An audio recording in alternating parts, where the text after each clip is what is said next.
morning to all and welcome to this science webinar series by the Tata Institute of Genetics and Society. Those of you who have joined first time to our series, I wish to briefly inform you that TIGS and BCIL had jointly organized a webinar on 16 December on gene editing issues under the chairpersonship of Dr. R.S. Paroda, Padma Bhushan, former Director General ICR and Secretary there. One of the key outcomes of the discussions in our webinar was to continue with these discussions, not only on the policy front, as also share the research initiatives in this very important area on gene editing of plants. As you are aware, significant advances are taking place in this area globally, and lots of research outcomes we are observing. It's very important that we should showcase, our initiatives, research initiatives in India also. In the light of all that discussion and the background, this webinar has been planned on gene editing research in agriculture, key initiatives in India. I am extremely grateful to our highly accomplished biotechnology scientists, Dr. T.R. Sharma, Deputy Director General, Indian Council of Agriculture Research, and Dr. K.K. Sharma, Director, CRP GLDC Crops, ICRISAT. Both these scientists who are at the helm of driving research in agriculture in India, and they have both agreed to co-chair these events. Particularly Dr. T.R. Sharma and Dr. K.K. Sharma, both they are extremely busy, but still they have taken time, and I'm really on behalf of TIGS and BCIL, I really wish to thank them for sparing their time. Well, though there is several groups who have initiated research work in this area in India, and through the DBT support and the ICR support and their own initiatives, we have requested 4 scientists, from leading institutions who have been front runners in this area and in conducting gene editing research in India and have made good progress. These are Dr. Siddharth Tiwari, Scientist E, National Agri-Food Biotechnology Institute, NABI in Mohali, Dr. Pooja Bhatnagar Mathur, Principal Scientist and Team Leader, ICRISAT, working on gene editing, Dr. Naveen Bisht from National Institute of Plant Genomic Research, NIPGR, and Dr. Venkat Shresthi from Tata Institute of Genetics and Society. Without taking much time, I would now request, we really look forward to hearing interesting presentations from them on how gene editing is taking place in a range of different crops, which are, banana, as you would have all seen in the program. We will be hearing about banana, legumes, oilseeds, and rice to have a glimpse of the kind of advances being made. Without taking too much time, I once again extend a hearty welcome to everyone. We have more than 1,000 registrations, and which clearly indicates, the kind of interest all of us have in this upcoming area. And I would now request Dr. T.R. Sharma to kindly give his opening remarks for the webinar. Thank you. Very good morning to all. My colleague and co-chair, Dr. K.K. Sharma, Dr. Biva Ahuja, my distinguished colleagues from Tata Institute for Genomics and Society, the participants, speakers, and ladies and gentlemen. First of all, I would like to thank BCIL, Biotech Consortia India Limited, and Tata Institute for Genetics and Society for hosting this webinar, which is on a very topical subject, gene editing research in agriculture, key initiative in India, and inviting me and my colleague, Dr. K.K. Sharma here for this particular webinar. I'm really thankful to the organizers for giving me this opportunity today morning and to listen to the all accomplished scientists.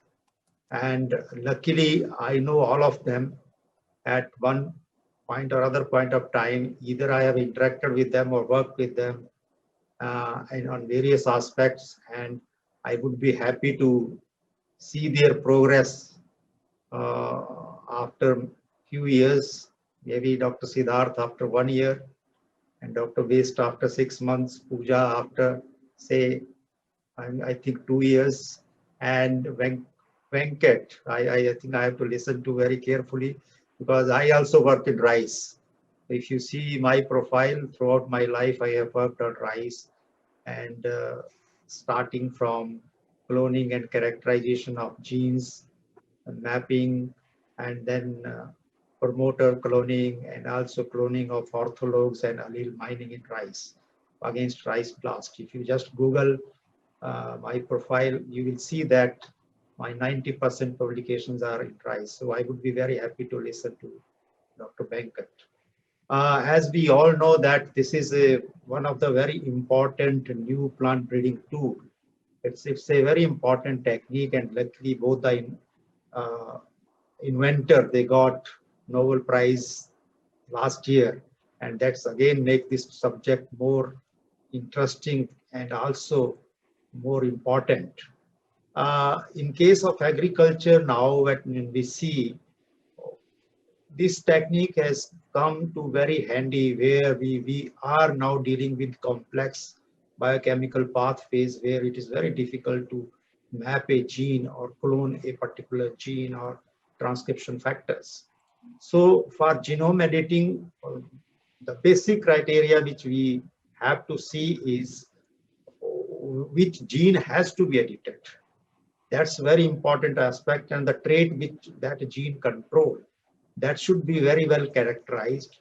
Genome sequence of a species, targeted species should be available in public domain or maybe with available with the scientists concerned, and transformation method, which is one of the key method which is available only in few crops.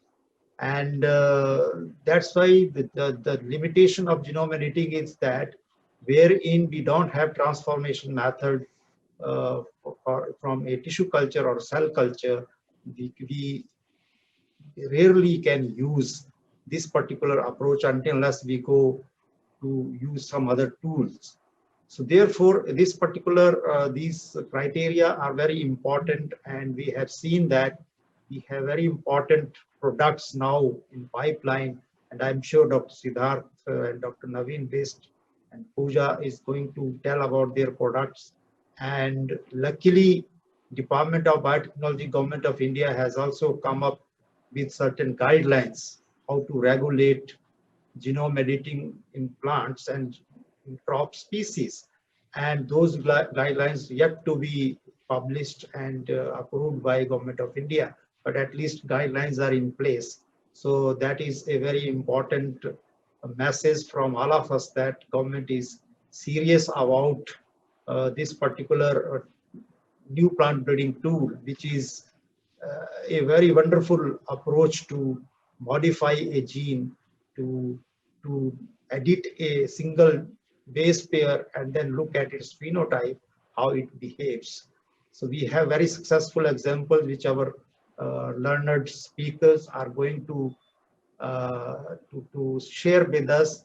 And I'm sure that with their practical experience, these are the speakers, those who have worked with their own hand, and their labs are still very, very active in using this particular tools with many students in their labs. So I'm sure that the discussion and deliberation which is going to happen now during this 1.5 hours would be very interesting, and I look forward to listen to all the participants and all the speakers. And I congratulate Tata Institute for Genetics and Society, and also BCIL for coming forward to host this particular webinar. Before I wind up, I would also like to tell that last year we published a review article in Cells, Genome Editing in Plants, Exploration of Technological Advancements and Challenges, which includes almost everything, and I will share that with Dr. Biva Ahuja. She can share with all the participants for their information and further reading. So thank you very much, Dr. Ahuja, for inviting me here this morning. Thank you very much. Thank you so much, sir. And we would definitely circulate this video, this paper of yours, this review to all the participants. And thank you for joining us this morning and initiating this webinar. May I request now Dr. Sharma to kindly share his views briefly. Thanks, Vibha. I think Dr. P.R. Sharma set the stage very nicely. I don't have much to talk about at this stage, but I'd like to add my own warm welcome to all the participants to this webinar on gene editing research in agriculture, where we'll be looking at some of the key initiatives that are going on in India. All the 4 speakers are from India. So they will be looking at some of the important traits that they're addressing in their labs by using the new and evolving gene editing technologies. Gene editing approaches, especially those based on CRISPR derived technologies, they allow for more precise and efficient tools to induce mutations in plants, modifying their expression or silencing them, or even looking at validation of some of these genes, which then can be used more precisely in plant breeding. So the possibility of implementing such approaches in breeding crop species, as Dr. P.R. Sharma also mentioned, relies mainly on the information available, especially about the structure and function of plant genomes and genes, and availability of efficient transformation and regeneration protocols. I think this has remained a bottleneck, whether we were earlier talking about genetic engineering or now we're talking about gene editing. I think the main bottleneck still would remain having good transformation protocols where you can get a large number of regenerants that can be, more effectively be analyzed. Nevertheless, with the rapid progress in sequencing technologies, especially for which is available for most of the crops, and this genomic information that is ever increasing in the number of plant species, new species, these are becoming available.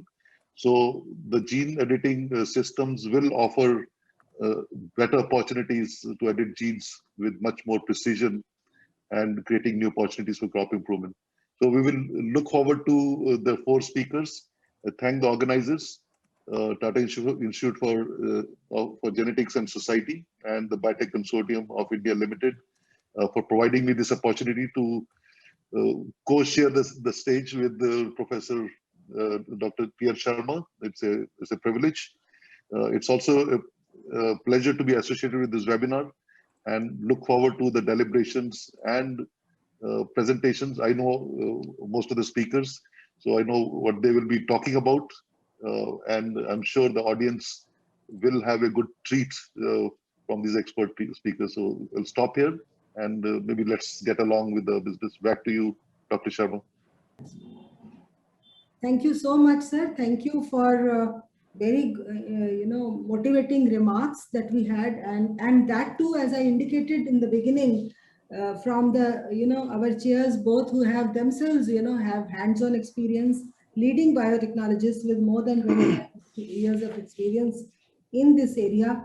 And in fact, just for those of you, just to save time, we thought we won't read the full bios, but I would just briefly like to mention, particularly for those who are from other countries, since I looked at the registration and we have several joinees from many other countries also, that, Dr. T.R. Sharma has contributed extensively to the improvement of rice over 29 years, as he just now mentioned, and he has been, the executive director of NABI, and many recognitions in terms of the awards and from the academies as well as other this thing. And Dr. Kiran Sharma also has more than 25 years of experience in genetic engineering and molecular biology.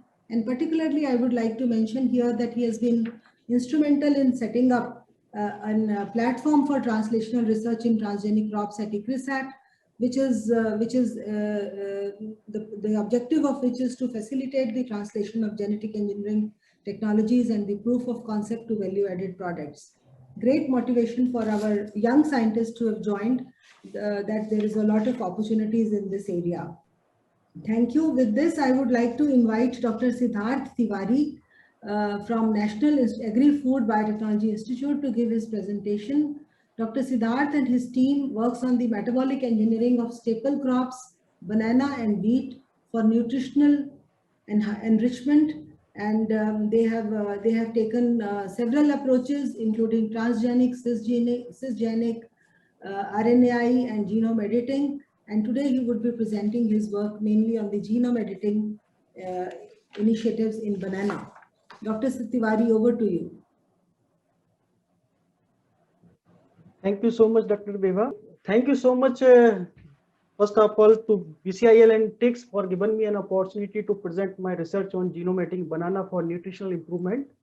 And going to details about my presentation, I would also like to say my sincere thanks to Dr. T.R. Sharma, who is our previous executive director at NABI, and co-chair Dr. K.K. Sharma, who is the member of our scientific advisory committee at NABI, and both have guided me throughout this journey of this work. So going to details about my presentation, first I would like to introduce about my institute, that is known as a NABI, National Agri-Food Biotechnology Institute. It's started in 2010 in Mohali by taking the interim facility. We had got that rented building, and then we started our facility over here. This is our rented building. And 2017, we had shifted in our main campus that is located in Knowledge City. And in the same time, Dr. T.R. Sharma joined us, and he encouraged us to shift in our new campus. The NABI is working on the vision to provide food and nutritional security for all through agri-food biotechnology research and innovations. For achieving our objectives, we are working on 3R principles: research and development, resource generation, and reach to community. Now I will come about my talk about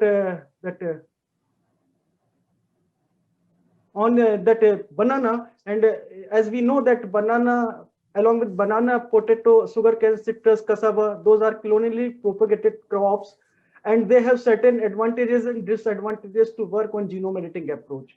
Regarding advantages, that you can see that the genome editing facilitates simultaneous editing in multi-alleles in these polyploid crops. And one of the major advantage to work on these clonally propagated crop is that these are the self-containment, because the gene that you want to introduce or modify their genome, that will not go to spread in other related varieties. So these are some of the merits. And if you can ask about demerits, that because the segregation is not possible, so if you introduce Cas9 or selection marker in the genome, that will not get out from these crops. And as our chairs and co-chairs have already told, that tissue culture is one of the major criteria, and most of these crops are recalcitrant for tissue culture and transformation. But there are several recent advancements has been reported, and those are like a transient expression of genome editing regions in protoplasm to generate non-transgenic events, and removing of genome editing regions by using 3-LOX recombination system. And that another work or advancement has been reported by using ribonucleoprotein complex. And these all are provide that to generate non-transgenic events for these polyploid as well as clonally propagated crops. And very recently, that growth promoting factors like BBMB, Bushell kind of transcription factors has been used to enhance the regeneration efficiency, and you can visually identify the edited events. So after brief introduction, I would come about my work on banana, why we have chosen banana for our research. That you can know that it's a tropical food crops cultivated over 130 countries, and that it's the second largest produced food crops just after citrus, and contributes 16% of the total world banana fruit production. And we have to know that India is the largest producer of banana, and it contributes nearly 26% of the world production. The fruit is available throughout the year at the reasonable price, and most importantly, it's the most suitable and choicest foods for all age group, including adults, infants, and old people. And as I already told, that why we are working on banana, because most of the cultivated varieties are triploid in nature, hence sterile, and provide natural barrier for cross-pollination. And second important thing is that fully genome sequence has been known of banana, so that implementation of genome editing tool is very easy to rid of off-target kind of effects. So now we are working one of the most serious health problem, that is related to vitamin A deficiency. And you have to know that more than 6.5 lakh children die just because they are not getting sufficient vitamin A in their diet at every years. And another more than 3.5 lakh children go permanently blind. So vitamin A deficiency is also responsible for mortality, blindness, night blindness, impaired immune system, and impaired brain development. In case of India, you can see that scenario is not very good. It is reported by ICMR that around 57% of children, those have less than 5 years age, are severely deficient with vitamin A, and more than 3 lakhs children per annum die just because of deficiency of vitamin A. So how you can get vitamin A in your diet? There are two major food sources. One is from animal and another is from plants. In case of animal, you can directly get in the form of retinol, but in case of plants, you can get pigmented carotenoids, and these have provitamin A activities, and those are alpha, beta, and gamma carotenoids. And among these carotenoids, beta carotene is most active to convert into the vitamin A in our human body. And we have to know that approximately 375 million people worldwide and around 30% of the Indian population is vegetarian. So we should not ignore the vegetarian source to improve the vitamin A in the crops. So how much vitamin A we have to be, provitamin A we have to be increased in banana to get 100% recommended dietary allowance. And here you can see the report from ICMR. We have to get 600 microgram retinol per day in our diet. And the conversion ratio from beta carotene to retinol is reported 1:8. So if you want to get 100% RDA by getting beta carotene, you have to eat 4,800 microgram beta carotene in your diet. In case of banana, that we had screened the Indian germplasm and noted down that one of the most commonly cultivated variety, Grand 9, contained 400 to 500 microgram per 100 gram of beta carotene in their pulp. And here you can see this is a banana, pictures of banana, and this is the eatable portion known as a pulp, and these are the peel. And we calculated that a single banana of Grand 9 contained nearly 100 to 200 gram of pulp. So if you want to get 100% IDA from single banana, we have to increase nearly 11-fold of beta carotene in their pulp. And initially we fixed our objective to enhance at least 50% of, get to 50% IDA from single banana. So that rest of the 50% we can get from other sources. So this is the carotenoids biosynthesis pathway. Here you can see the substrate flux come from the MEP pathway into the carotenoids pathway, where DX is one of the rate limiting enzymatic steps. And then in carotenoids pathway, generalized diphosphate converted into the phytin by the activity of phytin synthase, and subsequently it is converted into the lycopene. And lycopene is branches in two sides by the activity of lycopene epsilon cyclase. It goes to synthesize alpha carotene and lutein, and by the activity of lycopene beta cyclase, it is going to be synthesized beta carotene, and beta carotene is our target molecules. So here you can see that we are following two approaches. One is the gain of function, or you can say overexpression, where we have identified certain targets for phytin synthase as well as a DXS gene, and those we are trying to overexpress in banana, and loss of function CRISPR approach, where we have performed the editing in PDS that I will show you, and lycopene epsilon cyclase that we have edited so that substrate flux can go into the synthesis of beta carotene. So the steps that we are usually followed, first is the in silico analysis of gene, that we have to be identified the gene of interest that we want to edit or overexpress in the crops. Then we have to be characterize those genes by using real-time expression or functional complementation assays in bacterial system. And after identification of targets, we have to go for tissue culture process that we have optimized in banana very efficiently by using embryogenic cell suspension culture. And this culture we can maintain up to the 2 years and routinely use for our transformation experiments. And after transformation, we have to be regenerated plants. And after regeneration, we have shifted those events in the greenhouse following the DBT biosafety guidelines, and then finally shifted into the net house to grow plants at the maturity stage and fruit collections. And after getting fruits, we have to be performed HPLC to screen the events. So here you can see that pictures of our greenhouse, and there we have generated nearly 500 events of banana to screen out to get an efficient event for genome editing as well as overexpression. And that big net house, nearly half an acres, we had constructed in April 2017, and then we had transferred those events for growth in that control environment in the net house.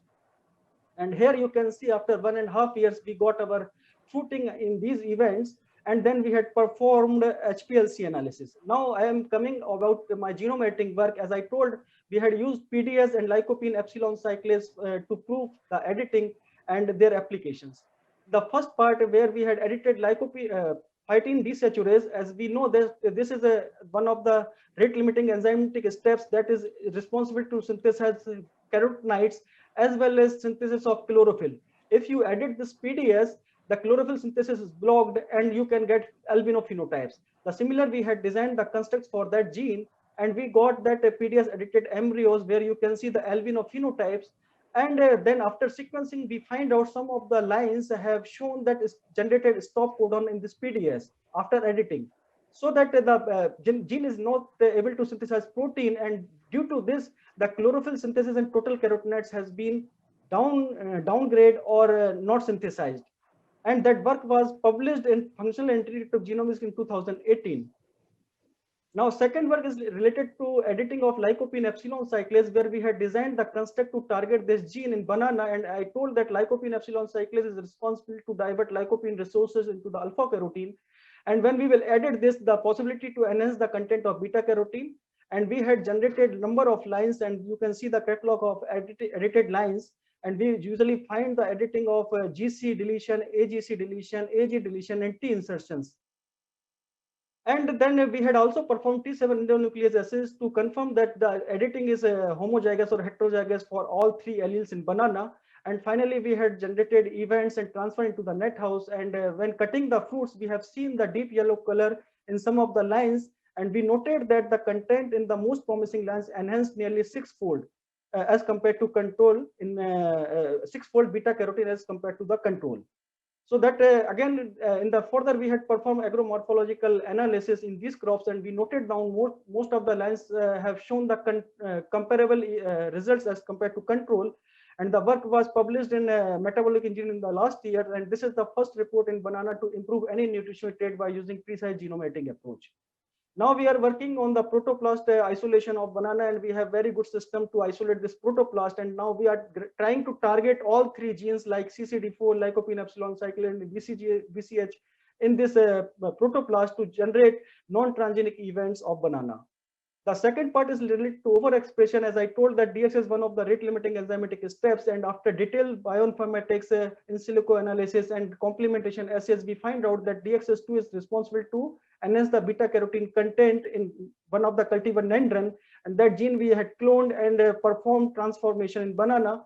And we had generated events that those looks are phenotypically normal and comparable to control.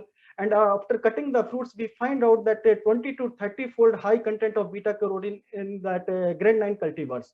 So it shows that our gene is very promising, and those events we are maintaining. And now we have planned to establish in knock-in approach in banana for the DXS integration in the genome. That is just after to ACO promoter. ACO promoter is responsible for ethylene synthesis, and we will express this DXS gene just after to ACO promoter. There's the possibility that it will be a targeted editing, and the expression will be formed at the ripening stage only. So now we are in the next phase of this project, where we are going to perform event selection trial, and recently we got supports from BIRAC, and where we will perform the analysis of check the stability of desirable traits, collection of agronomic yield and phenotypic data, compositional analysis, cell line and animal model based study in the banana to identify the most promising lines.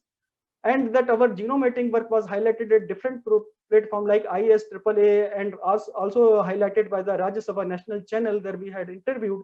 And most importantly, in the 2018, it is the most promising technologies, and from India, considered under the 15 most promising technologies. And along with that, I would like to acknowledge our project partners, QT, NRCB, BARC, TNU, and IHR, and the financial support from BIRAC. I have a special thanks to our all previous executive director and present executive director, Dr. Parikh.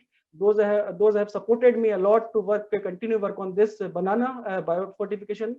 And our funding agencies, BIRAC, Department of Biotechnology Research Team, Dr. Praveen, Dr. Karambir, Shivani, Navneet, Hiral, Pankaj, and scientists, those are supporting me a lot, Dr. Ajay Pandey, Mahendra Bishnoi, and Dr. Raghu NIN for cell line based bioavailability study.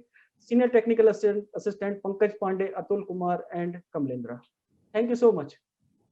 Thank you, Dr. Siddharth, for a very nice presentation and also keeping to the time. And now we will move on to the second presentation by Dr. Pooja Bhatnagar Mathur. Dr. Pooja leads the research team on cell molecular biology and genetic engineering at ICRISAT, and she has over 15 years of experience in developing tools towards candidate gene discovery, validations, genetic engineering, genome engineering, particularly in the grain, legumes, and dry land cereals. So, Dr. Pooja, over to Dr. Pooja. Thank you, Dr. Ahuja. I think before I begin, I must acknowledge and thank the organizers of this webinar, both BCIL and TGIS, for inviting me to talk about our work here today. And it's really a great opportunity for us to share what we have been doing at ICRISAT around the gene editing pipelines in grain, legumes, and dry land cereals. Can we go to the next slide, please? Okay, so my presentation is essentially around the enabling technologies for trait development and targeted breeding in GLDC crops. So I think most of the people, the audience knows that the GLDC crops, essentially the grain, legumes, and dryland cereal crops, are increasingly being recognized as for their contributions to both food and nutritional security. And hence, at ICRISAT, the research coverage for the GLDC agri-food systems is working towards delivering both resilience in the food and nutritional security, and also for the opportunities for market-oriented development for smallholder farmers. So I'll briefly touch upon some of those traits that we have been working on, which are in advanced stage. I'll be talking about some of the upcoming trait pipelines, not necessarily examples, and a little bit on the continuity and convergence. So before we even go to gene editing, I think the fundamental for crop improvement has always been plant breeding. And for us, the whole plant breeding, the breeder's equation actually is relevant to this context of what we are doing essentially with this new tool, which is very versatile, gene editing, CRISPR, TALEN, zinc finger nucleases, and the kind of technology change that these tools have brought in. So, there is something around selection intensity. A lot of work has already been going on. But what is most important is, from our perspective as molecular biologists, is to bring in the superior alleles, whether it comes through breeding or it comes through different technological advancement, like genetic engineering had been a fantastic tool. And now with editing, we are probably a notch or maybe a 2-notch higher than what the technology can brought in the fold now. And of course, years per cycle is something that is extremely relevant to this context. So I'll be taking you through some of the traits in GLDC crops, which our breeders have built in their crop product profiles. And these are, essentially most of the breeding activities that the breeders work are on the basics or the must-have traits, which are required for presenting a lead variety. But from a molecular biology perspective, what my lab is working on is on the value added traits, like the traits that are targeted for varietal replacement that would allow replacing a leading variety within a 5-year time frame, or maybe the future or game changing or what we call disruptive traits, where the traits are being discovered but need to be employed in elite breeding pipelines in next 5 to 10 years time frame. Can we go to the next slide, please? And of course, it is important that this technology that we are now bringing into the mainstream breeding decreases the time for varietal replacement, which is extremely important for its uptake and adoption. Next, please. So as I said, for alignment with the product profiles at ICRISAT, we make sure that our priority setting is absolutely done according to what the breeders or our stakeholders, the farmers, are looking for. So some of the traits that my lab has been working around in groundnut is aflatoxin resistance. This is a very new initiative where with using gene additive, we are trying to bring in a non-GM solution for aflatoxin. Pigeon pea photoperiod insensitivity is a very important trait for pigeon pea. In India, especially pigeon pea, we can take just one season. And so if we are able to address this issue of photoperiod insensitivity, there could be a double cropping season for pigeon pea. And chickpeas, dry root rot, seed size, protein and quality are some of the traits that we are working using gene editing interventions. In sorghum for India, stover and forage quality, of course, it's a global trait, but also in India, forage sorghum is a very big market. So that is our primary target agroecology. Drought adaptation traits, again in sorghum, are being worked upon. In pearl millet, rancidity is a very big issue, and we are working towards rancidity in pearl millet with some global partners, both industry and national partners like NABI, IIMR, and ECRIP in pearl millet. Next, please. Next slide, please. So some of the foundational tools and enabling technology platforms that we have developed over years that are now being utilized for gene editing work here is on the creating the genomics and genetic resources that enable efficient gene discovery and mining. Most of the crops, GLDC crops, have been now sequenced. We have reference genomes. There are also resequencing efforts in pipeline. So that gives us ample opportunities to play around with the information that comes out from these genome sequencing projects. And of course, a lot of genetic resources like tilling population, TNT mutagenesis population, the systematic mutant resources are being utilized for trait discovery. Dr. T.R. Sharma did talk about the need for very precise trait discovery backstopping for gene editing, which is we are trying to work on these crops. And of course, then the access to the tools and technology, like for CRISPR, modular tools for multiplexing, quick crop transformation systems we have developed with industry. Corteva is our partner here, especially for the monocot systems that we are working on, where the transformation efficiency is quite high. So the delivery system is very important. And of course, not to undermine the importance of all these tissue culture and delivery systems, transformation systems that gives us the capabilities to deliver these new tools in the breeder's toolkit. Next, please. So I'll be breaking my presentation into grain legumes with chickpea and pigeon pea. Next, please.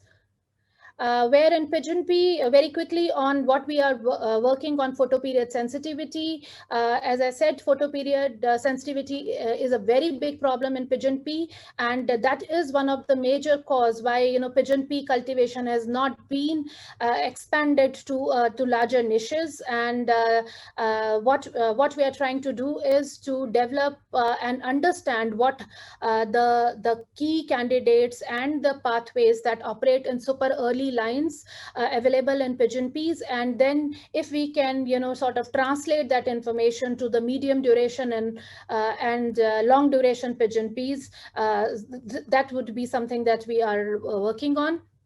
Our objective is to develop photoperiod insensitive lines to expand the pigeon pea in non-traditional areas. So most of the work that we have done so far is on identification of the genes. We have done diurnal gene expression of flowering time genes and photoperiod sensitive and insensitive lines. We segregated these lines.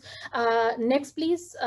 And using the pedigree that we had for the super early lines that ICRISAT has the material for, we looked at different components of flowering time gene complexes, evening complex genes, morning complex genes, flowering time genes, TFLs, and a lot of photoreceptors. Gene expression studies were done during swap analysis. We did a lot of memory-based experiments on what are the genes that actually are memorized by the plant when the photoperiod is being changed. And based on that, we identified some candidate genes. There was some natural variation we are lucky to find in pigeon pea germplasm, and we are now taking advantage of that. If you see these data sets here, we have some natural variation already available in the super early lines and the pedigree of these super early lines, which were selected in Minnesota, in USA, in high latitude conditions. And now this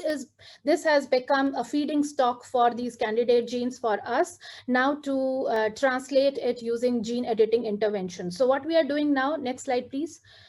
We are working on creating mutations in coding regions of these target photoreceptors and flowering time genes, including the inflorescence architecture genes like TFLs that have been already characterized to change the reproductive behavior of a popular medium duration variety Asha, which is a longer duration, I would say 150 to 180 days. They still call it a medium duration chickpea. So that's the popular variety. And we are using the knowledge and the trait discovery pipeline that we have already developed for the candidate genes to edit these genes in this Asha variety. And this is being done using a SDN1 and a SDN2 approach. We want to make sure that we do not have larger deletions, or we do not have to resort to transgene integration, so that there are no regulatory roadblocks in the future, and is hoping that SDN1 and SDN2 will have a relatively easier entry for these products. We are working on that, and we are expecting to have allelic variations. We do see some deleterious mutations in some of the lines that are at an early stage. They are just out of tissue culture, and we have been working on sequencing this material now. Next, please. The second trait in chickpea, which is another important grain legume that ICRISAT works on, is around improving the seed size and the protein content and quality. And here we are using a TRIFI family of transcription regulator, a BS1 gene, which is a negative regulator for cell proliferation and actually impacts the lateral organ growth. And here we are using CRISPR approaches, again with single cut, trying to have a SDN-based approach here. And you can see on my right the phenotypes that we saw with our E0. That means the first generation lines, the wild type C235, and the enlarged seed size that we got with our edited event. Next slide, please. So this collaboration is with Rothamsted Research under a BBRC grant. So initially we started with the multi-guide RNA targeting for this particular gene, and we saw the edits, we confirmed it, we saw a very good phenotype. But what we realized when we were taking it to the next generation is that there was a very significant reduction in the germination percentage of these lines. So that was possibly due to this very strong knockout that affected the seed germination, and hence we are now working on an optimal knockout. You may see the data on the seed size, a very significant 250% increase in the seed size we obtained with these gene edited events. And now the next lot, the next new constructs that we have now got it. Next slide, please. We are working with single guides here. Again, 3 different guides are being used to see the optimal ones. We have some edits already with us, and we are hoping to see to overcome that challenges we had seen with the strong knockout of BS1 with this material. Next slide, please. For the dryland cereals and sorghum and millet that ICRISAT works on. Next slide, please. We are working on a trait for rancidity in pearl millet. As you know, pearl millet is a very nutritious crop. However, the onset of rancidity is within 5 to 7 days of milling, and not only it causes drudgery to the women of the household, and there is a lack of demand from industry, resulting in lower economic incentives. And hence, with industry in our partnership with Corteva AgriScience in 2018, we started working on this project. And so far, there has not been any genetic solution to overcome rancidity in pearl millet. So what we started working with Corteva was on understanding the molecular mechanisms and the biochemical mechanisms of rancidity in pearl millet. We identified that there was a clear decrease in triacyl glycerols over time. There was a free fatty acid accumulation, which is more prone to oxidation and development of off flavors. And there is a loss of sensory acceptability. Next slide, please. Taking into context what we observed in the biochemical and the sensory acceptability, we did a volatile analysis, identified the volatiles that actually cause these sensory non-acceptability. Next, please. And then I went back to the bench at the molecular level, looking at what could be the possible the components. So with NABI, we did some work on identifying the lipases, which had higher affinity to tag components. We did a lot of molecular and genome-based evaluation for these lipases. Expression analysis were done. Next slide, please. And finally, we were able to identify at least 2 lipase genes that were able to give us very strong correlation with increased rancidity in some contrasting genotypes. These variants or these structural variations were captured from the pearl millet low rancid and high rancid lines, and then these were cloned in yeast systems. And at Nabi with Rupam Bhunia, we evaluated this, characterized these lipases in a yeast system, and you can see this fluorescence. I'm sorry, I cannot point this out from here, but you can see the functional validation in the yeast expression system revealed significantly lower lipid degradation activity in the mutant alleles from low rancid line compared to the intact wild type lipases from high rancid line. So now with this confirmation, we have the trait confirmed, the gene in question is already identified, and now the next step is to create CRISPR pipelines. Next, please. So what we are doing is using, again, quick crop transformation systems that Corteva helped us with. We have targeted the FAD and the lipase genes to prevent oxidative and enzymatic rancidity for pearl millet. And these are, again, SDN1 and SDN2 type of mutations that we are targeting. And we are expecting a shift in fatty acid profile in these pearl millets. We still have not phenotyped these edit events. We are multiplying the seeds before we can get into phenotyping for the rancidity components. Next, please.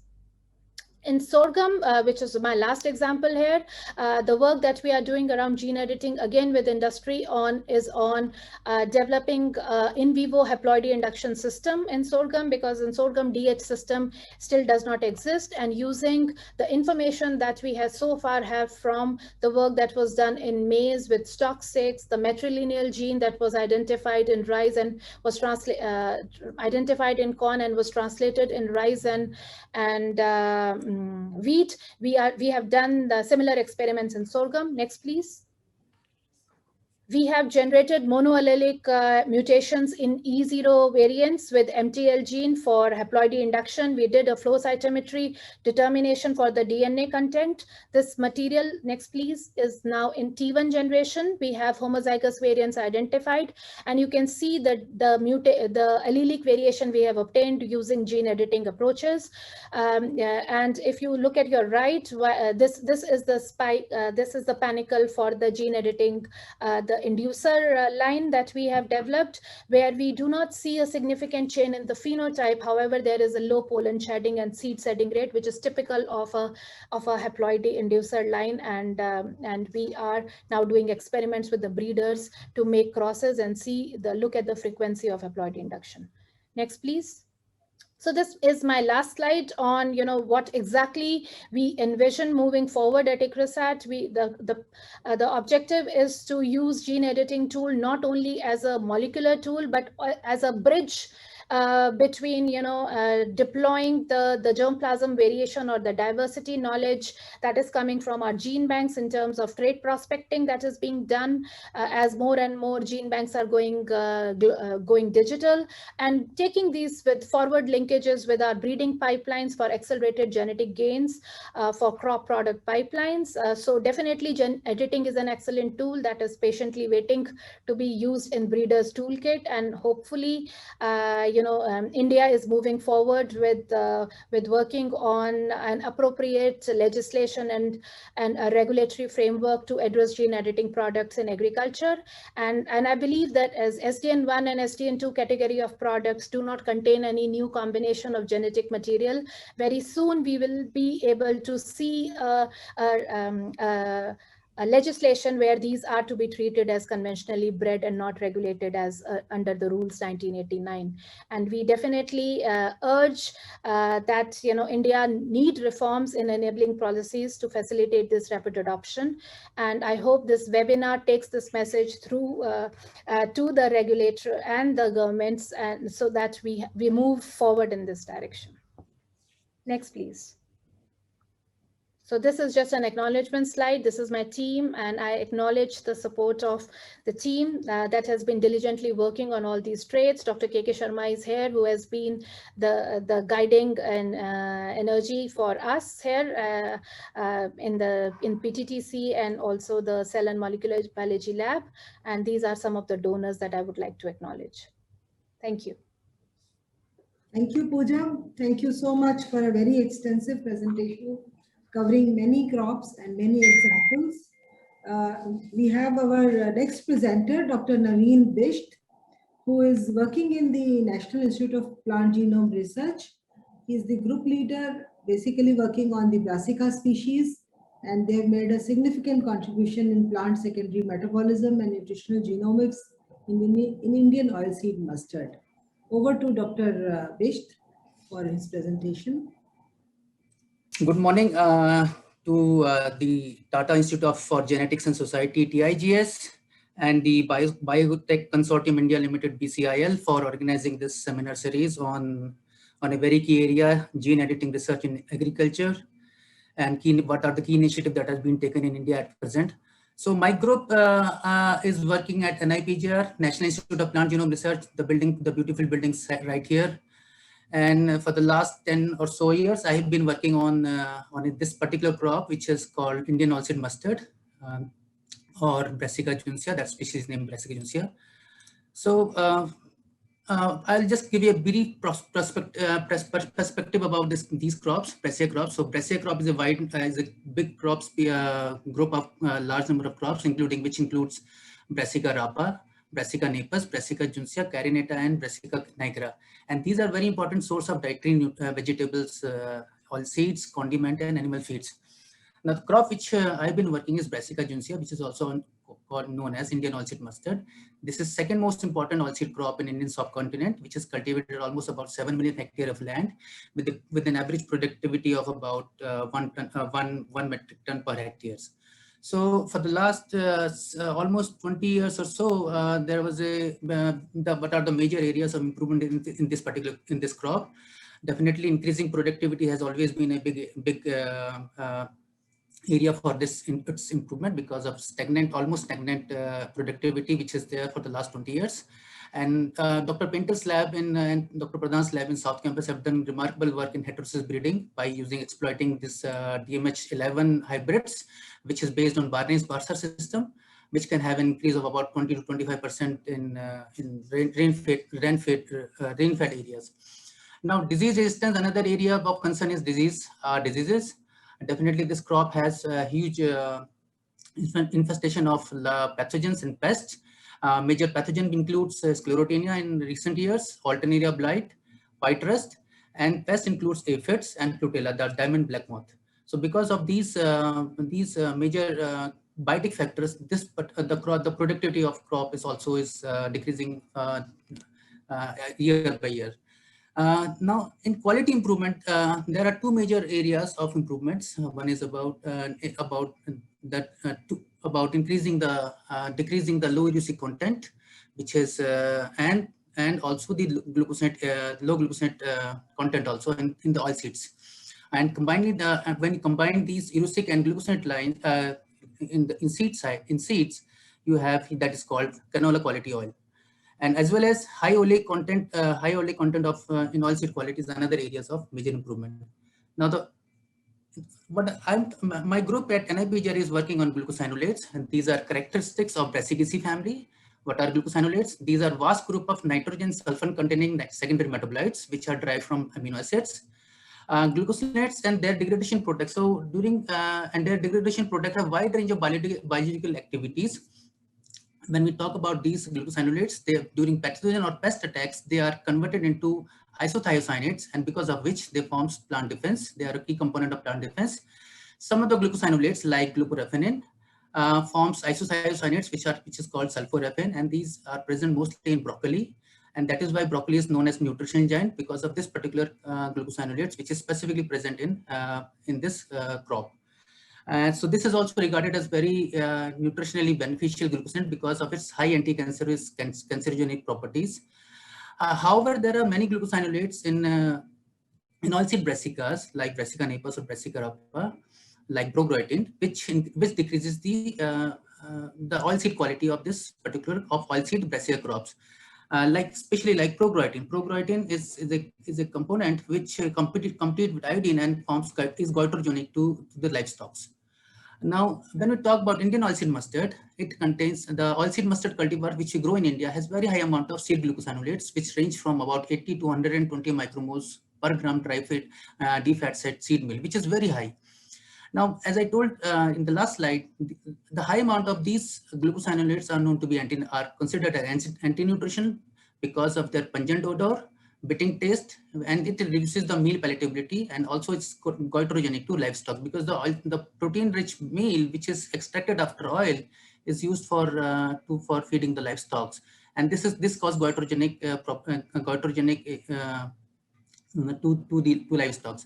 Now, canola quality of Council of Canada, which has recommended about 30 micromoles per gram dry weight as in dietary intake for glucosinate as its limit. Now, for the last 20 years in India, there are multiple approaches which are being adopted to achieve this low glucosinolate traits in Indian oilseed mustard. Dr. Pradhan's and Dr. Pentel's group has been working on recurrent selection and breeding approach where they have mapped a large number of QTLs and genes which are controlling glucosinate content and try to use these, identify these loci and breed for low glucosinate traits. Now, the major issues with these breeding approaches that glucosinate is not a simple trait. It's a very complex quantitative traits which has been governed by almost 6 to 7 loci, and 4 or to 5 loci are major QTLs. Now, breeding of 4 to 5 major loci into Indian type was very challenging to in the lab, where in the same lab which I was also working. So long back in 2007, when I started my work at NIPGR, I started with RNA-based silencing of key transcription regulator MYP28, which is and some of the glucosinate transporters also. Now, this RNA approach seems to be a little straightforward because if you know the target genes, you can always try to modulate this. But in recent years, if you have gene editing can also be used to target these genes of glucosinate biosynthesis for oil kit quality improvement. Now, I will briefly take you to this glucosinate pathway on the left-hand side of this panel. You see that the glucosinate is a complex trait being governed by almost 20 to 25 genes in case of Arabidopsis also. And there are key transcription regulators like MYP28, which regulate the whole biosynthetic pathway genes in Arabidopsis. Now, when we come to Brassica species, as I told, these are complex. These Brassica species have complex genome. Even the diploid Brassica species like Brassica rapa, A genome, Brassica nigra B genome, and Brassica oleracea C genomes, they are mesohexaploids. Because of whole genome triplication events, they have 3 subgenomes. This means for each gene in Arabidopsis, they have up to 3 copies of each gene. But when we talk of allotetraploid genomes like Brassica juncea, Brassica carinata, or Brassica napus, which are allotetraploid of 2 diploid Brassica species, we have observed that there are about 6 copies of each genes for each Arabidopsis genes which is present in case of Arabidopsis. So which makes our all genetic engineering approach very difficult to achieve. But nonetheless, we tried in 2007-13, we published one paper in Plant Biotechnology Journal where we show that silencing of BJ-MYP28, we identified a specific BJ-MYP28 homolog, and we did RNA-based silencing of this particular gene, and we observed that we can develop lines which are low in glucosinolates, about 11 micromoles. Instead of 30 micromoles of dietary recommendation, we achieve even up to 11 micromoles from 120 micromoles. So in this construct, we can say this is a kind of cisgenic construct where we have used its own promoter, its exon and intron of the same gene to downregulate this MYP28 3 homologs. And we identified lines which are low in glucosinolates, almost about 10 to 15 micromoles or 20 micromoles, which has now this basically to develop lines which have high export value because of oil quality, as well as these will be more edible to cattle. So, and then we went further for doing the event selection trial. Now, here I would like to pause because this regulatory approvals for taking this genetic engineering crops took us almost 3 years to get the approvals, all because there are a lot of requirements that you need to tag your events, you need to identify is there any other ORS being formed, and there are about 50 different questionnaires which come from RCGM and GSE2 before we take these lines for event selection trial. Nonetheless, we are successful in after 3 years, almost three years of rigorous chasing, we were able to conduct A1 selection trial in 2019-20 growing season in collaboration with Professor Akshar Pradhan at University of Delhi South Campus in their experimental field, and I was and we were very grateful to DBT BIREC to support this project. Now, such is the stringent regulatory requirement for any genetic engineering crops. Now, what could be the alternative? Now, almost in 2012 or so, now genome editing started. Genome editing came into the picture, and CRISPR-Cas9 is an essential technology which has specific feature because it can provide you simple manipulation of the target genes with very high efficiency and precision also. How it is done? You know that it's a very basic technology. It's a very basic approach where you design guide RNAs for your target gene, and then you use a bacterial origin Cas9 proteins, which has which bacteria generally use for its own immunity. The Cas9 protein is used, and then you clone these Cas9 and the guide RNA, the chicRNA in the same vector system. Try to deliver in plants by different methods are there, although agrobacterium mediated method is the most widely used so far for most of the crops where you have good transmission system. And then you screen for the events in T0 generation, first generation, and then in subsequent T1 and T2 generation, you can try to make these plant transgene free.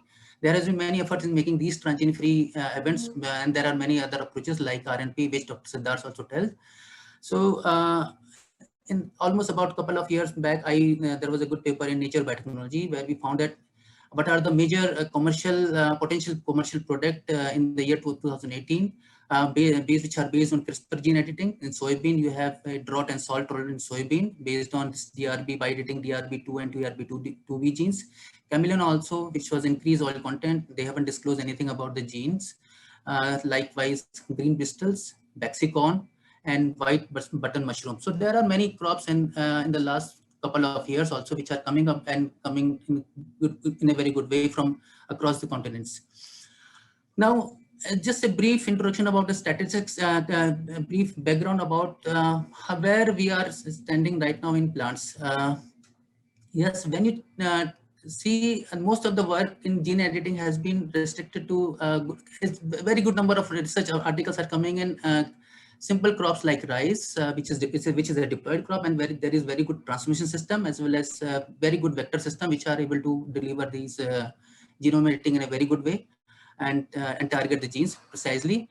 But if you see polyploid crops like wheat, soybean, or brassicas, there are only few number of reports which are successful so far. Now, in polyploid, if I say I have documented few reports like in wheat, which is an hexaploid. The target genes were TAMLO-A1, and which provides resistance to powdery mildew. There are reports.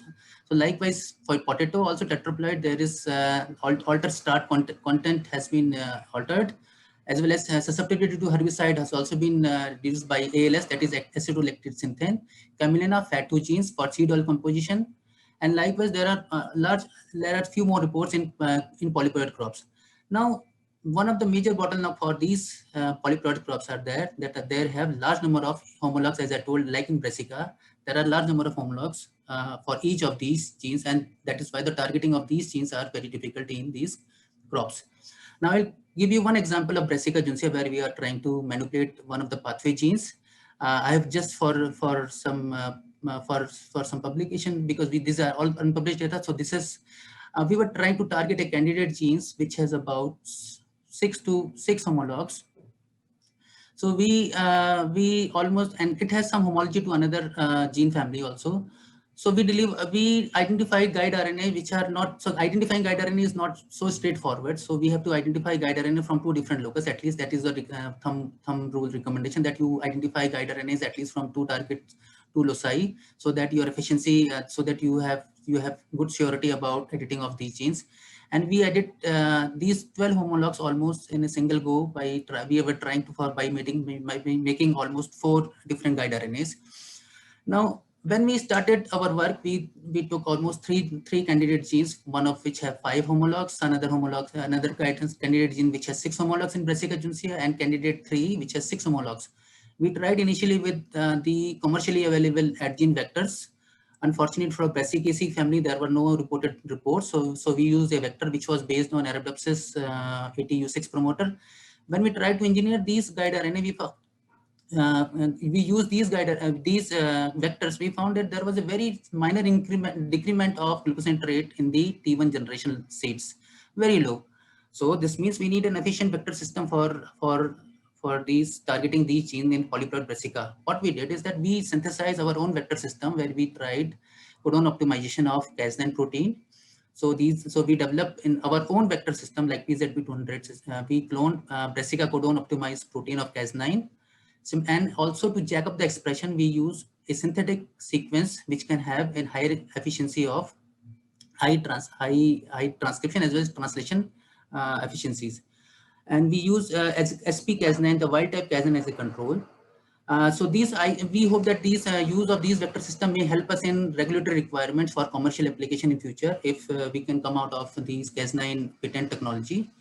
So we standardized, we found that, okay, first of all, we checked how our Cas9 protein is working. And we found that, yes, with the codon optimization of brassica codon optimization, with a Synge leader sequence, we are able to achieve a very high amount of protein, a very high amount of Cas9 protein in the system, which was otherwise limiting when we were using the wild type Cas9 or when we were using the just a brassica codon optimized Cas9 protein. So with the use of the syngic acid, which is a transcription leader sequence at 5' region, and the codon optimization, we are able to see lines which are having very high amount of Cas9 proteins in the plant system. So this is a typical case of one of the candidate genes. When we use this vector system, we found, yes, from the wild type Varuna system, we are able to have, we target each and specific homologs, as well as here we are targeting 3 homologs also, like this CG1 concept, where we are targeting 3 homologs. We are able to see lines which are having a significant amount of glucosinate decrease in the T1 generation. More important is that when we try editing 2 different gene families like CG, which is say candidate gene 2 and candidate gene 3, which are having about 5 to 6 homologs, or in Brassica juncea, both together, we found that, yes, we can target most of these. In most of these lines, we are able to have very good efficiency of targeting for most of these lines, if you see. And as a consequence, we are having very good decrement in most of these lines in T1 generation, in T0 generation itself.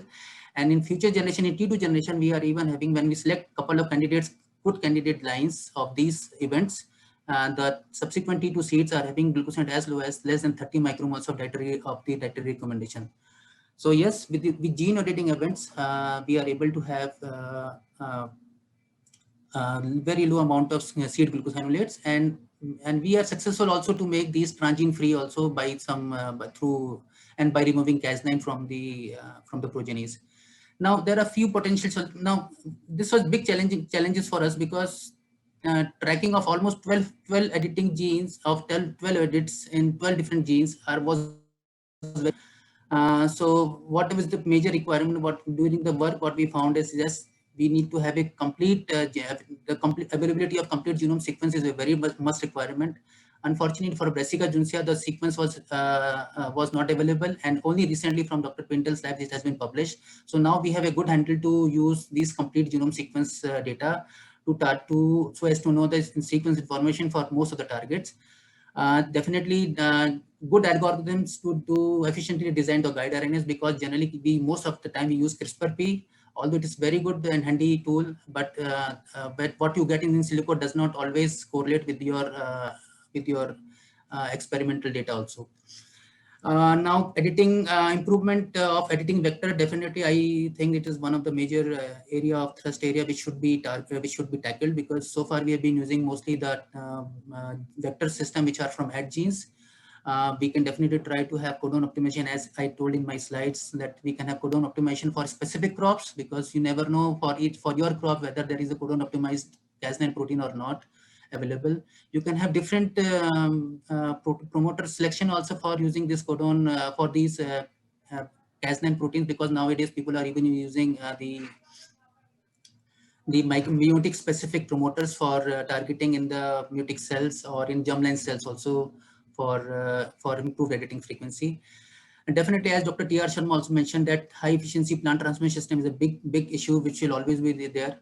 But yes, there are alternatives, because if you have no agrobacterium mediated transmission system, you can always try ribonuclease mediated delivery protease, the protein delivery system, RNP system.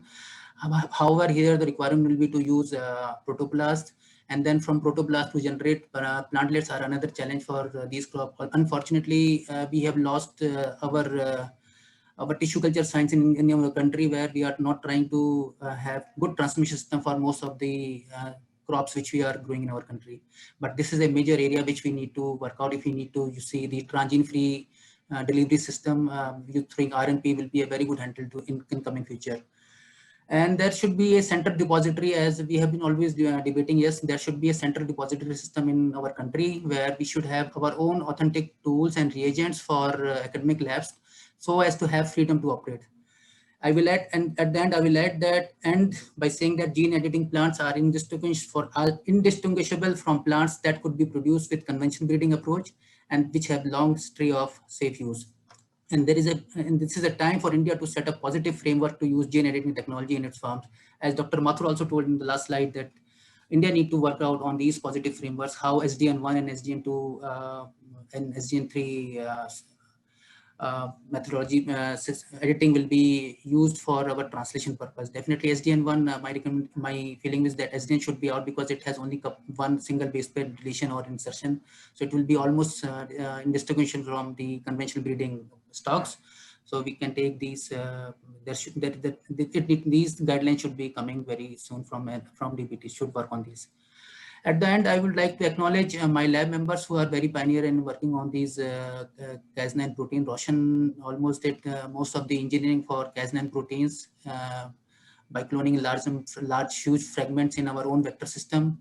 Juhi, the work which I presented is mostly from Juhi and Praveen. And my collaborators, Professor Deepak Pentel from University of Delhi South Campus and Professor Akshay Pradhan also from South Campus are acknowledged. Funding is from DBT, CRB, BIREC grant, also BBCRC grant, and IYBA. So I thank all the participants to join in this occasion. Thank you very much. Thank you, Dr. Naveen, for a very nice presentation dealing with the complex issues and using gene editing. We will now move on to the next presentation. That's a very important crop, rice. And we have Dr. Venkat Sreshti from Tata Institute of Genetics and Society, who would be presenting this. Dr. Venkat is the group leader at the TIGS, Bangalore, and is leading the efforts in establishing plant genome editing platform and creating plant varieties, particularly rice, that have increased agriculture output and are resistant to biotic and abiotic stresses. Dr. Sreshti has experience both in the public sector and the private sector, having worked at DuPont and other institutions in India. Dr. Sreshti, over to you. Thank you, Dr. Viva, and thanks to the organizers for giving me this opportunity. And also I would like to thank our chair and co-chair, Dr. T.R. Sharma and Dr. K.K. Sharma, and also my fellow speakers. So just give me a minute, I will just share the screen. So as Viva mentioned just now, that I have part of the Tata Institute for Genetics and Society, and we have been here like a little more than 2 years, and also since it is a new facility, last 1 year or so, we are focusing on establishing the infrastructure to build the genome editing platform at TIGS. So what I do is here I will give you an overview on the strategies, what we have developed and what is our plan on doing genome editing in rice. So coming to the introduction, I don't have to introduce rice because it is very much emotionally attached to all the people in the Asian region. And so as I said, rice is a staple food for most of us. And so the reason why we have decided to work on rice, so that's the reason I'm just giving the introduction. So as we are very much aware that rice, the world population is projected to climb nearly up to 10 billion, and probably India is going to be on top of that list by 2050. And so that leads to the increase in food demand. So it is so we'll anticipate that there will be food demand about 70% by 2050. So, and as I mentioned, rice is our staple food, and so rice is the primary source for half of the world population and 80% of the Asians. And so that's one of the reasons most of the people labs in India as well as in Asian countries are working on rice and developing improved varieties through breeding program. And now last few years, a lot of labs are also focusing on improving the different varieties of rice through genome editing, because some of the things which we may not be able to address through the conventional breeding, that can be addressed through the new tools CRISPR-Cas. So the reason is because as we last several years, we have seen there are several improved rice varieties. And however, we are still not able to reach the required food sources. The reason is because the rice is exposed to various biotic and abiotic stresses during its life cycle. And we may end up having crop losses as high as 50%. In some cases, we may also see almost 100% or 90% of crop losses. And other biggest thing that one has to look into, remember, is rice is also an intensive user of fresh water, and which accounts for almost 50% of the fresh water used in the agriculture. So that is one of the major requirement for rice growing areas, because recently or lately we have been, some of our labs are focusing on developing lines for direct seeded rice. Otherwise, most of our lines require extensive water usage for this line. And so keeping this in view, successful development of rice lines with important biotic and abiotic resistant traits will have a great impact on the breeding program, and also provide solution to reduce crop productivity losses. So,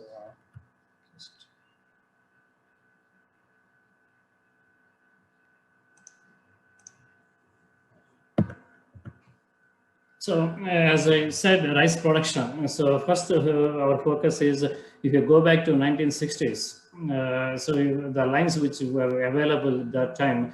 So when you grow those lines, almost you need half a hectare to get 1 ton of rice. So whereas by 2000, almost after a few decades, we could be able to develop lines, improve the varieties through breeding program, as well as by using the advanced or improved farm practices, the yield has been increased tremendously. So the space requirement has gone almost 50%. By 2000s, we could be able to get the same amount of rice what we used to get in 1960s in almost a quarter of the hectare. And at the same time, the increase in demand is also going on, because that is all depends on the population growth. So when you look at the global population growth, we all know that it is almost reaching 10 billion, and it is mostly contributed by the developing countries. So when it comes to the production of cereals, so we require 3 billion metric tons by 2050. So that is almost more than 70% what we have today. So can we achieve that 70% increase in the yield by 2050 using the currently existing rice varieties? So it may not be feasible, because there is always a limit on increasing the yield potential of the plant, because there is always a link between source and sink. So always each plant has its potential to have this many number of grains and number of grains. So what else we can do? So there is always a chance to reduce the crop losses that are caused by both biotic and abiotic stresses. If you look at the water availability and the rice production in India, so if you see this first picture, the India map, where you see 50%, 54% of India faces high to extremely high water stress. Most of these regions which are in red are highly drought prone areas, particularly where TICS is located in Karnataka. You can see most of this region is drought prone area, except some of the coastal regions. And similarly, what are the top 10 rice producing countries? So Karnataka is not in top 10 list. So keeping in view of the crop losses as well as the drought condition, so what we have to do, so our focus is to identify the line which is extensively grown in the geography, given geography. Let us say, for example, in Karnataka. So what are the lines that are grown extensively, and what are the problems associated with these lines? So can we able to fix those problems either through breeding approach or through genome editing?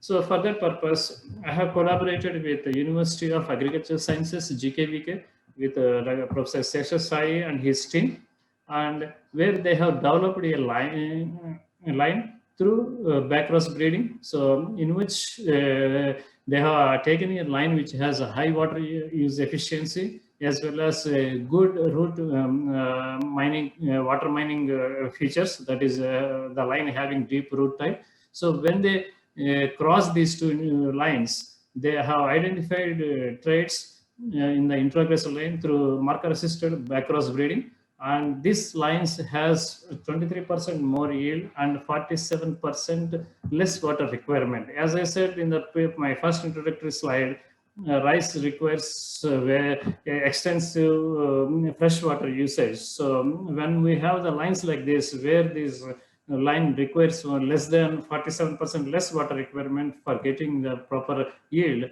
and so those are the lines which we are looking for. So these are the lines what we call it as aerobic for released for aerobic cultivation, and they have named it as Daksha or KMB 175, which is now released for aerobic cultivation in Karnataka.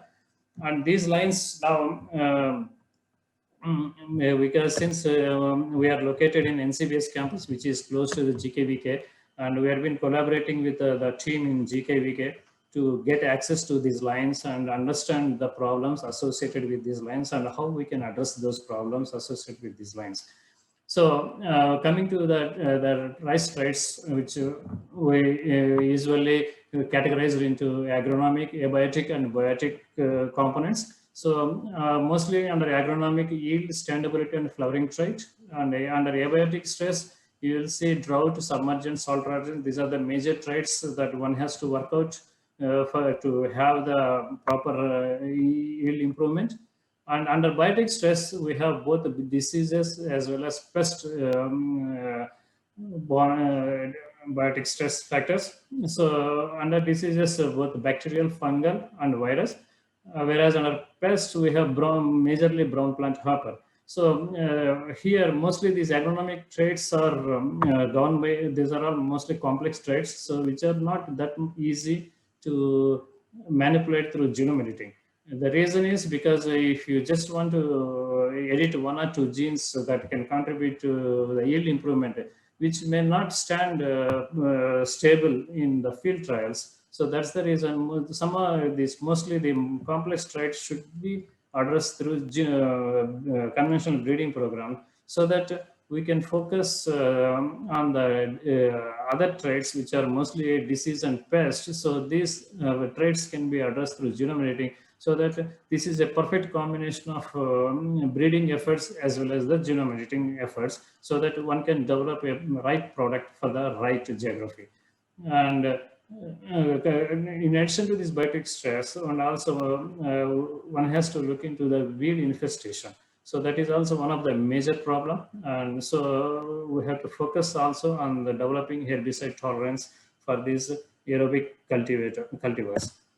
So what are the issues to be addressed? So the semi-irrigated aerobic cultivation is fast becoming popular. However, so what are the major constraints associated with this aerobic cultivation? So particularly the enhanced disease instance as well as weed infestation are the major things that we need to address through genome editing. And also not many attempts have been made to combine yield potential, water saving capacity, and biotic stress tolerance. So as I mentioned, so this yield potential and water saving can be achieved through breeding efforts, whereas biotic stress and other factors can be addressed through genome editing.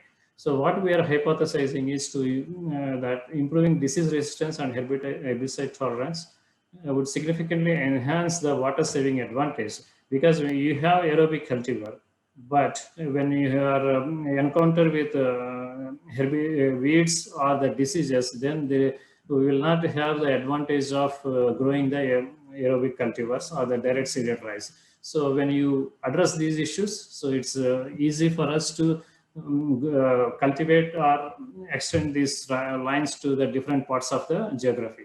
So as I mentioned, however, breeding for recessive genes is more difficult. So this is very known fact because it's not easy to introgress recessive genes through breeding effort, and which may bring along unfavorable traits.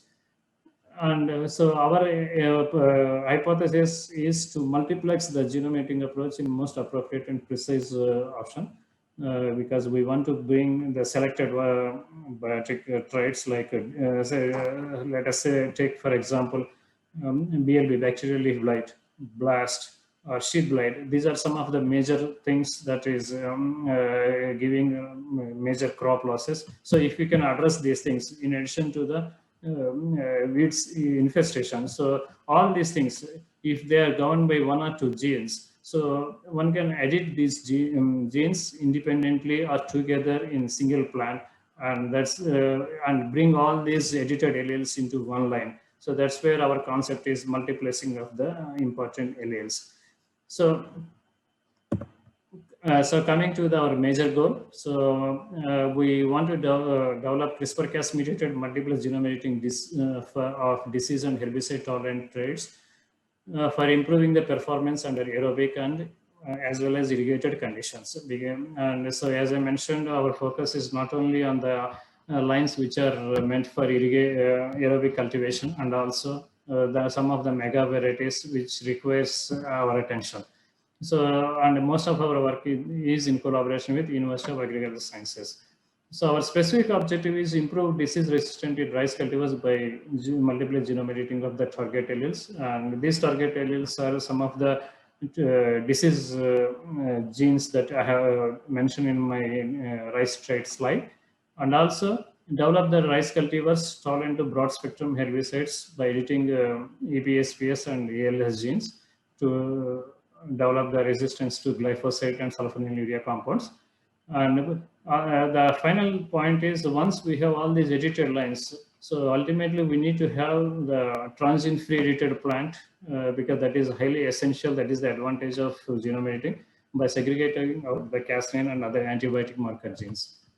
So the reason I have put this cartoon here is because our focus is mostly on the editing of these selected genes through SDN1 and SDN2 approach, because these are mostly doesn't require any foreign DNA to be incorporated into the plant gene. So that way we are hoping that these are the mostly regulatory friendly. So that's the reason we are focusing on just creating knockout in the gene, or just edit the specific base pair or amino acid in a particular target sequence. And the workflow, this is specifically designed for rice, and this flowchart has been published recently by us, I can say, and from my previous organization, but it has come out very recently. And in that review article, we have clearly narrated point to point, end to end requirement for the rice genome editing. So it's very extensively written in that paper on how one can do perfect genome editing in rice. So here, that's the reason I have bring out this cartoon here. So first thing is, one has to design the strategy by selecting the candidate gene as well as selecting the right rice line, and identify the region, editing region, and as you all know, design the guide target and go for the vector construction. And so once you have the vectors, since you already have the line selected, and either you can transform these constructs through agrobacterial mediator or gene mediator transformation, and select the T0 plants and send to the greenhouse. So, and all the preliminary analysis will carry out in T0 or T1 seeds in the greenhouse conditions. So once you have the selected T1 lines, then you can perform both selfing as well as backcrossing to get rid of transgenic acid that is present in the plant. And then ultimately you will have the line which has only the edit that you are intended for, and the phenotype that is reflected based on the edit that we have carried out in the plant. So, and Of course, the final is the field trials, that is a long way to go. So the methodology, vector construction, and one can use a simple construct binary vector for SDN1, which will have selectable marker, Cas9 gene under a promoter, and U3 promoter or U6, whatever is required. And these are mostly species specific. So either you have to use, mostly we are using a rice specific U3 or U6 promoters to drive the expression of guide RNA. And this is a very simple construct. One can create mutation in a specific gene. And at the same time, the same SDN1 construct you can also develop to target multiple genes at a time. So by having the guides or guide RNA scaffold for each gene which you are interested, so that in one transformation experiment, you can be able to edit multiple genes. And then you screen for the edits, and once you identify the desired edits, then you can go for backcrossing experiments to remove the transgenic acid. Whereas SDN2 construct, it has everything what you see in the SDN1 construct. However, you need to have a repair template, which we also call it as a donor template, flanked with homology arms. So which is required for the homology dependent repair, so that this repair template will have a required base change or the amino acid chain that is required to have the right phenotype. So these constructs can be transformed into rice and then have the phenotype and have the required edits and study the phenotype. So we also have established the methodology that is a tissue culture and transformation. As I mentioned, this is a new facility here. Our focus is mainly on building the infrastructure and also developing the protocols so that we can start our experiments. So we have established our tissue culture and transformation lab and also established the tissue culture protocol. What you see here is a standard seed-derived callus based protocol, and transformed the construct which also has a DS-read visual marker gene. So, and once it is easy for the team to screen for the callus which shows the DS-read expression, and then quickly sort out the transformed callus and take it forward. And since we have included a fluorescent marker, the reason is because we all know that rice indica lines are highly recalcitrant. So it is highly essential to have some of these tools to optimize the protocols. So we have also generated transgenic plants recently, and also we are in the process of analyzing these lines. So as you see, we have the fluorescent marker, and we would be able to take this forward. And now we have the plants in the rooting media. So, I have explained about our strategy on the vector construction and as well as the tissue culture and what is our experimental strategy. I'm not discussing here about the editing strategy because I have a bunch of genes, and we have also developed the editing strategy for each and every gene what we have selected, both for SDN1 as well as SDN2. However, so I would like to just emphasize on what is our experimental strategy. So, for example, let us take a disease resistance, which we are going to address through SDN1 approach. And so, if I take a trait 1 and trait 2, maybe BLB and BLAST, for example. So, as I shown in my vectors, either we can use a single vector, have the guides for the multiple genes so that you can target the genes at a time, or you develop the lines separately with using a single SDN1 construct, screen T0 plants for the desired mutation, and perform the crossings, selfing as well as backcross experiments to get rid of the transgenic acid. So, and have the lead line one for the one trait as well as the other lead line for the second trait. And once you have these lead lines, go for crossing and to stack the edited alleles, so that at the end of the day, so you will have a line which has the edited alleles stack as well, and also it is free of transgenic acid.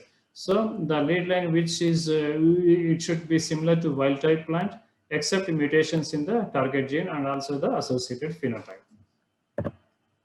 So our expected outcome, what we are expecting. So we are expecting to have the cultivars with the disease and herbicide tolerant traits for cultivation.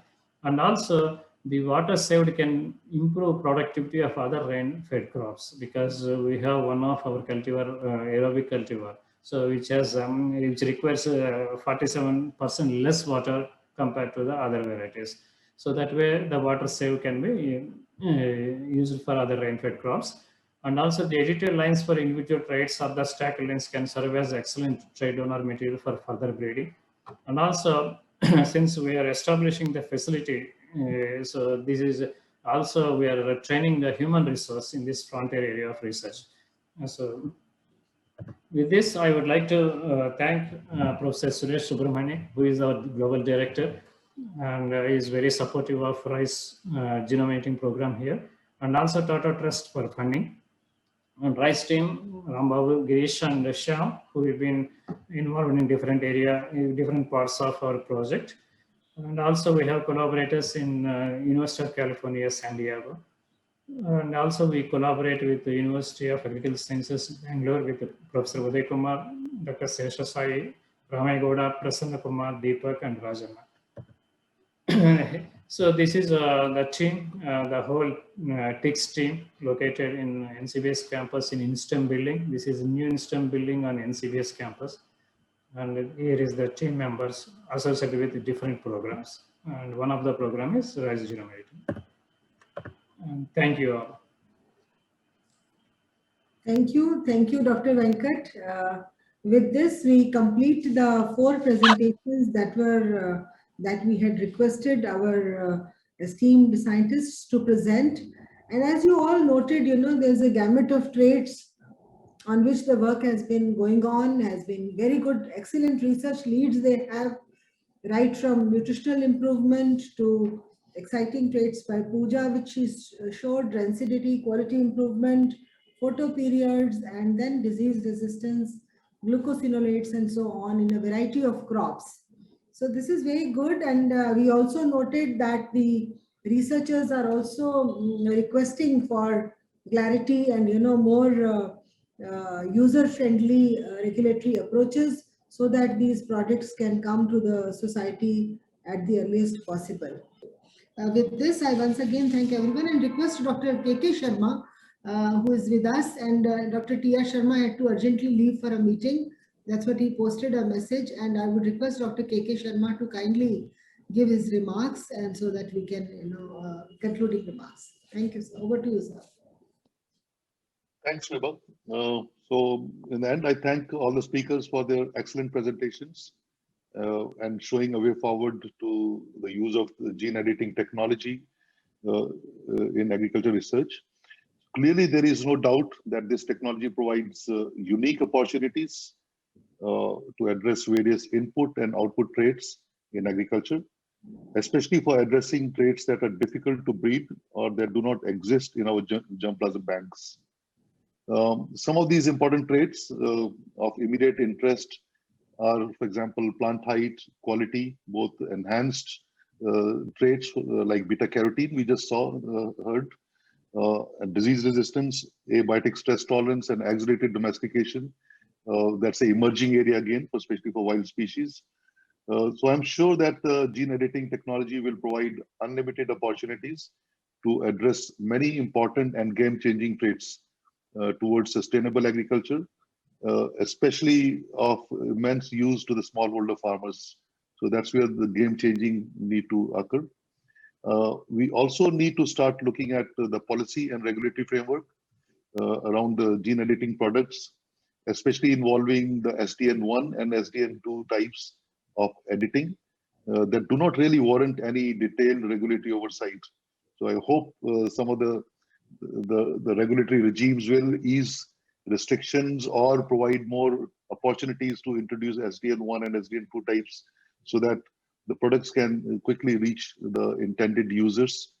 Hence, in the process for way forward, we also need to start looking at some other key questions as we move forward. Some of these questions are, what does it take to bring such innovative technologies to farmers from the public sector breeding programs, especially on the pathways to commercialization of these products coming from the gene editing technology? How do you create an enabling policy environment I think some of this was also alluded by the speakers, and I see a lot of questions around this as well.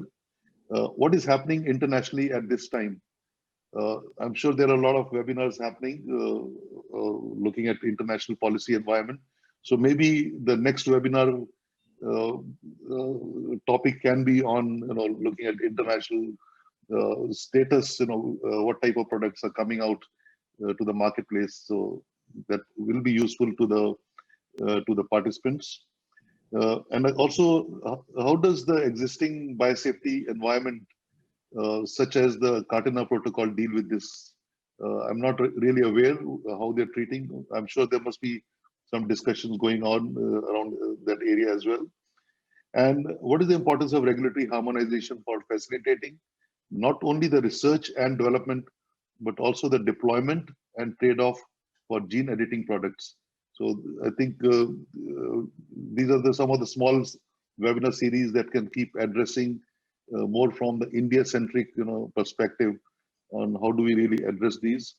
I remember, I think Naveen was mentioning about freedom to operate type of work as well. So we need to look at that. So in closing, I again thank all the 4 speakers for their excellent presentations on the work they're actually currently involved. So we actually saw some of the work which is going on right now as we speak. Thanks also to the participants for joining this webinar, and I'm sure this webinar they must have benefited from this webinar and also enhanced their appetite for more. So that provides opportunities for further continuing this. Finally, thank Dr. T.R. Sharma for co-chairing this session, and to Tata Institute for Genetics and Society and BCL for organizing this webinar.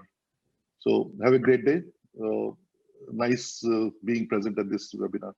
Thank you.